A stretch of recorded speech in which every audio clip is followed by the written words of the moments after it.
بسم الله الرحمن الرحيم. ألف لام ميم. ذلك الكتاب لا ريب فيه هدى للمتقين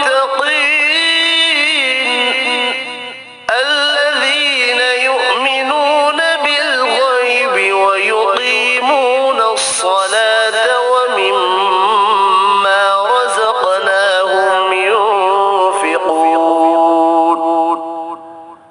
والذين يؤمنون بما